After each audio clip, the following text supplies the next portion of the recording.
One night in Las Vegas, the FBI was running an undercover operation in which a notorious cartel boss named Gabriel Cortez was transferred to the federal death row. Cortez, known as the most dangerous boss since Pablo Escobar, is heavily guarded and chained up as he's moved to a waiting van by federal agents.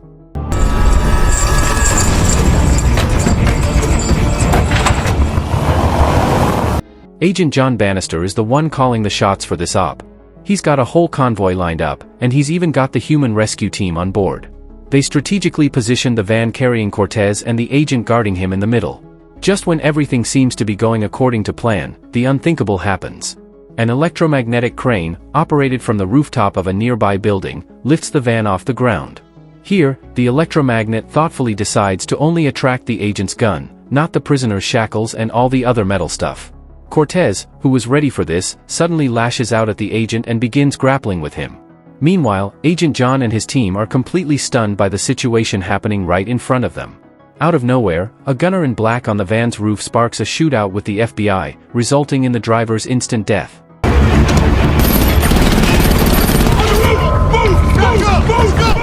Noticing the van being lifted to the rooftop, John orders his men to cease fire and head there.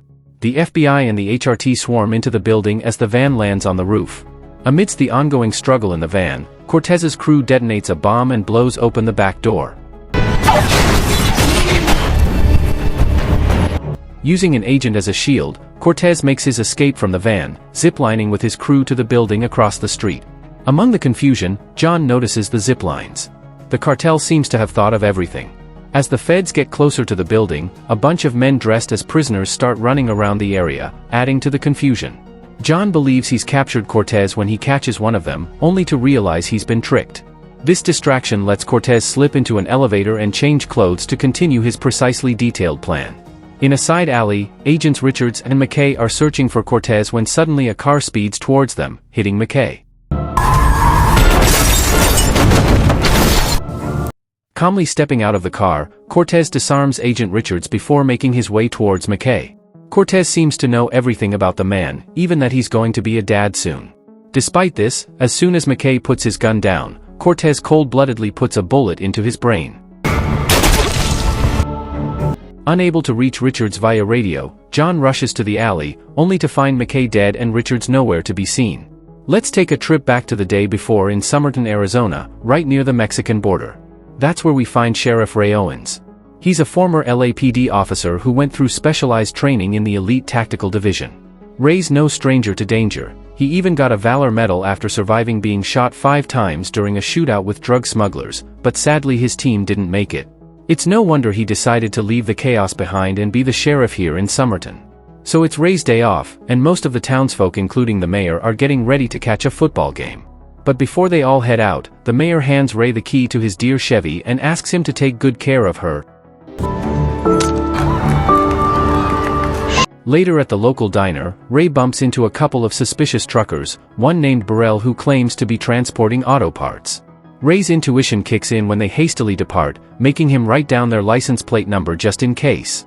In a quiet little town where crime is rare, Ray has 3 deputies under his command who lack any real field experience.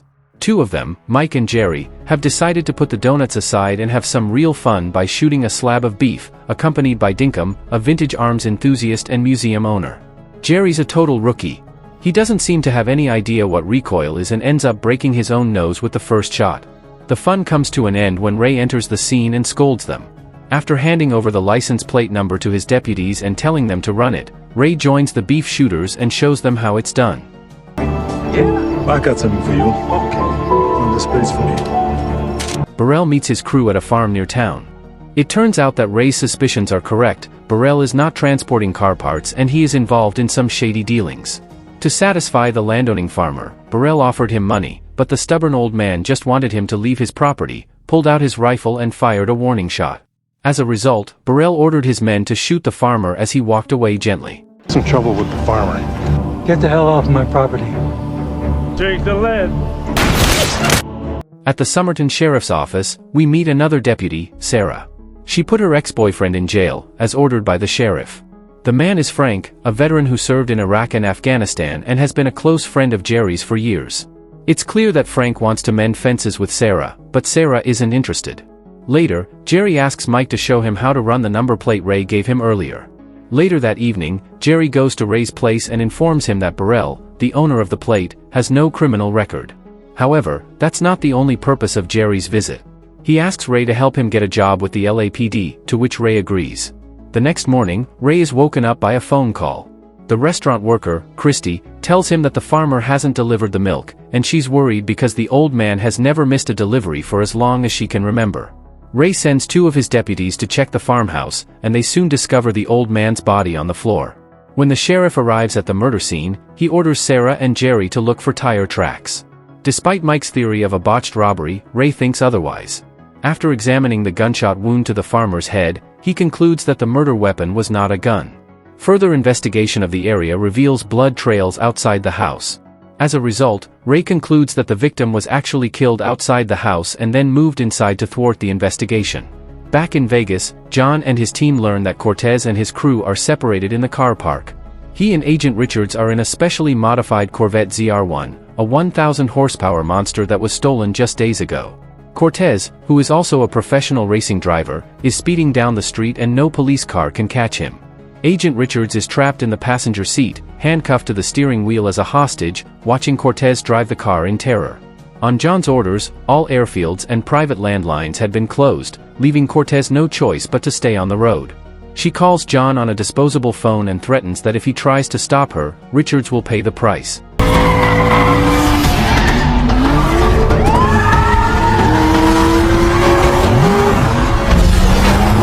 Back to the chase. Even though Cortez is driving down this narrow road with no streetlights, a chopper somehow spots him. The FBI quickly orders a blockade with lots of cop cars and officers, hoping to stop him. Little do they know, Cortez has 2 SUVs packed with armed guys leading the way. In the blink of an eye, they blast a hail of bullets at the cops and kill them all. 5 minutes. Move.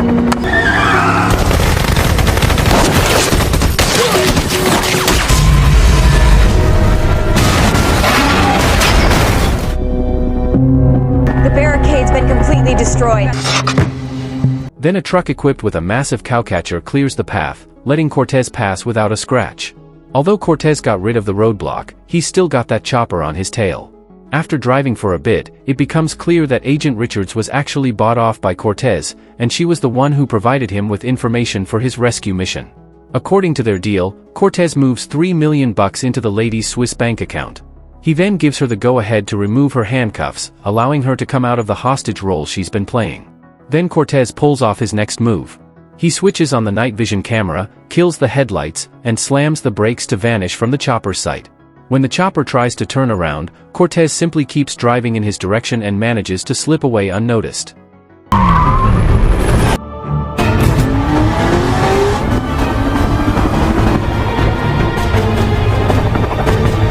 He's gone.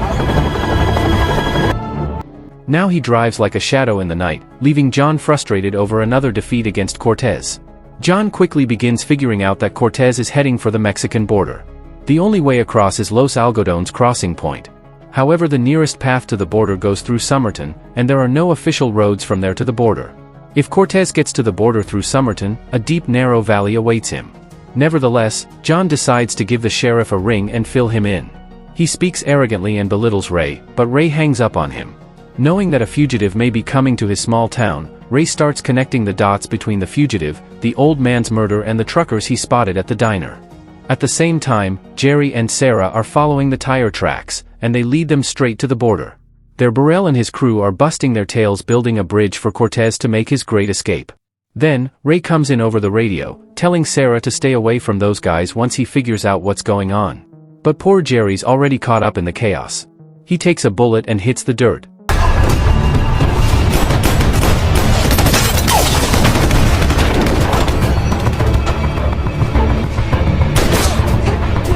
Now, the bad guys set their sights on Sarah, but she's quick on her feet and takes cover behind her car. This gives Jerry a chance to find cover too, limping toward a nearby boulder. Burrell orders his crew to kill the lights and put on night vision goggles. Unfortunately, Jerry's not exactly the master of flawless plans. He decides to make a move towards Sarah and winds up catching another bullet. Just as the shooter's about to finish him off, Mike and Ray arrive to save him.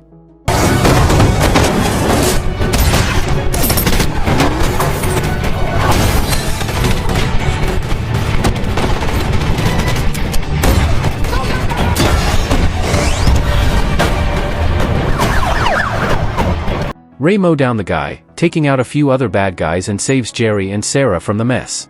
Unfortunately, Jerry doesn't make it and passes away in Sarah's arms.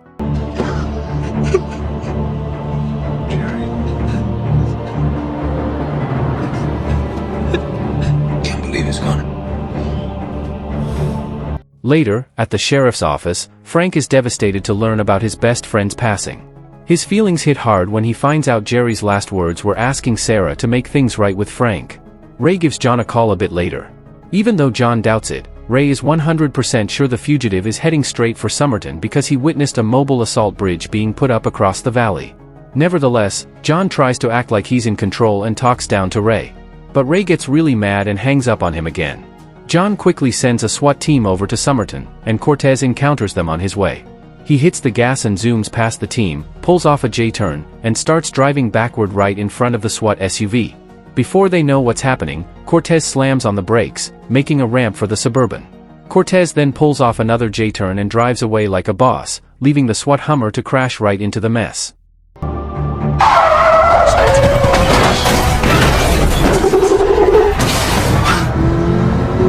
Back at the sheriff's office, Ray realizes that SWAT is not coming, so he decides to handle things himself. He's ready to confront Cortez and his crew and avenge his deputy's death. Mike is not pretty sure that they could stand against the cartel and wants to back down, but when he sees Sarah and even Frank step forward, he reluctantly jumps on board. As a result, Ray sets Frank free and deputizes him. Take the same oath as you, Ray.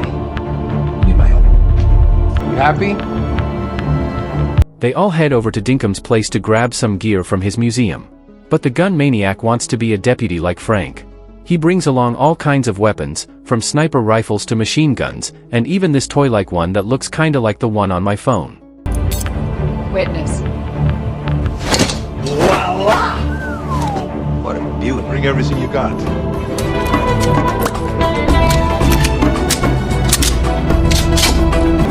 Let's go. Meanwhile, John wonders how Cortez was able to plan the escape so accurate. He tells his crew to dig up everyone's financial details in order to fish out the mole. On top of that, he asks for live satellite snapshots of the valley to confirm the sheriff's story about the bridge. Ray and his deputies are blocking Cortez's way by setting up roadblocks on the town's main street. He tells Sarah to post up in a nearby building with a good view and being his spotter, while he assigns Mike to hold the fort behind the blockade. Then, he talks to the other folks in town, telling them to find a safe place to hide, which doesn't work out too well. As John's flying to Somerton on a private jet, suddenly satellite images arrive and confirm that the sheriff was absolutely right about the bridge. John feels even more embarrassed when he finds out that the old sheriff got a Medal of Valor for taking 5 bullets in a battle against a group of drug smugglers. Burrell and his men arrive in the town to make sure their boss's path is clear. On the main street, Burrell starts making fun of the cars blocking the street and commands his men to clear them out, eliminating anyone in their way. All of a sudden, the diner worker Christy pops up. Mike, hiding behind the cars, spots her first and tells her to flee, but Christy starts asking dumb questions. This is gonna be a lot of fun. You shoot anything that moves. Christy! Jesus, Figgy! Christy, you gotta... Come on! Get down! Get down!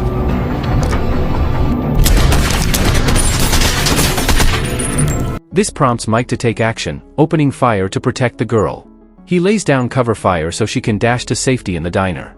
Then, out of nowhere, the bad guys take out their shoulder-fired launcher and blow up the car Mike's hiding behind. They think they've killed Mike, but once the smoke clears up, he shows up with his old machine gun and opens fire on them.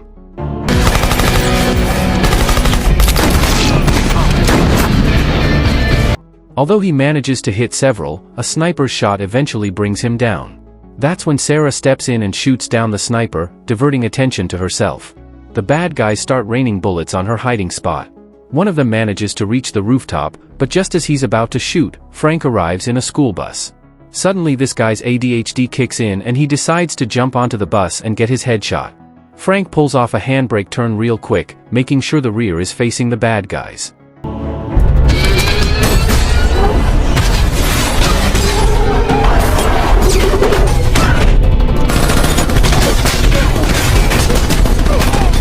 Then, the sheriff, with a hand from Dinkum, bursts out of the back door and starts blasting away with his HMG, taking out all the threats in sight.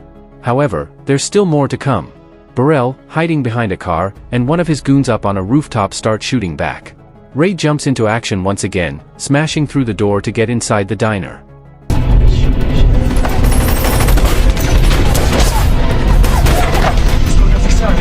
We have water.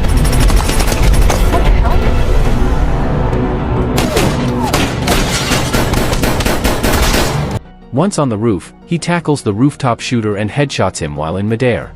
At the same time, another gunman spots Sarah on the roof and starts heading her way, but Frank jumps in real quick and takes care of the problem by making a human colander out of the man. Looks like Frank and Sarah are not going to be ex-partners after this.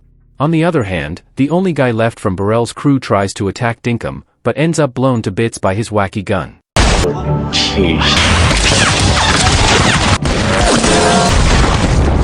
Dinkum then rushes over to help Mike, but out of nowhere, Burrell takes a shot at him, injuring him too.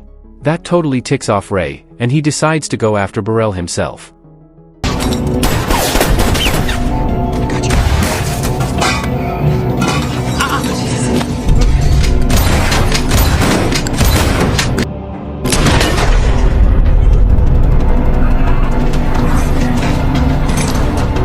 Turns out, Burrell snuck onto the bus when he starts shooting at Ray from there. Ray's quick on his feet though. He slides under the bus and pops the guy in the ear from below.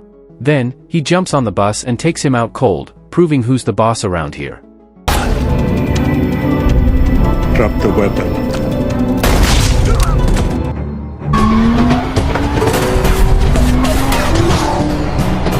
Meanwhile, Cortez suddenly arrives on his lightning-fast car. Ray and his crew try to stop him, but he slips away without a scratch. At that time, Ray's attention is drawn to the mayor's car. Before Cortez reaches the border, he uses his lips to say goodbye to Agent Richards and then kicks her out of the car. As Cortez happily heads for the border, Ray suddenly appears and starts tailing him.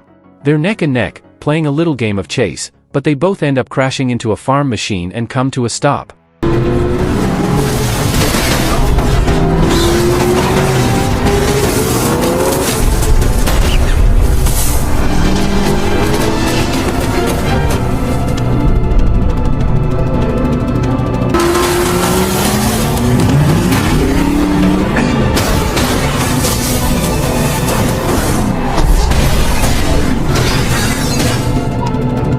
Cortez continues on foot and eventually reaches the bridge. However, his escape hits a roadblock when he comes face to face with the sheriff.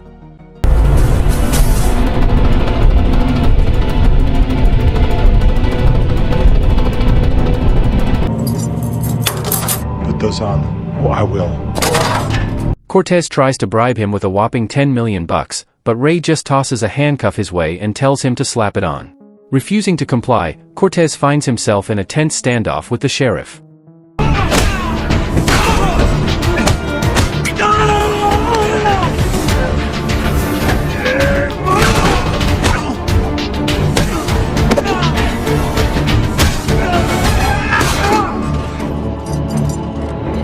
You are under arrest. After a fierce battle, Ray manages to overpower Cortez and starts dragging him along the ground. Unexpectedly, the man pulls out a push dagger and begins slashing Ray left and right, ultimately stabbing him in the thigh. But Ray is not giving up. He disarms Cortez and puts the knife back where it belongs, into Cortez's thigh this time. Desperate, Cortez offers the sheriff $20 million just to look the other way, but Ray says that his honor is not for sale. That's when Cortez drops his not-so-classy line. The feds arrive in town fashionably late, and Sarah and Frank don't waste a moment to make a few snarky comments. It doesn't take long for Ray to show up, driving the mayor's beat-up car with Cortez in tow. That's when the Sunshine and Rainbows finale begins. Dinkum and Mike get patched up at the hospitals without any serious injuries. John slaps the cuffs on Agent Richards, being aware of the $3 million in her Swiss bank account. Ray chooses not to take Frank's deputy badge. And in the end, John admits to underestimating Ray and gives him a thank you straight from the heart.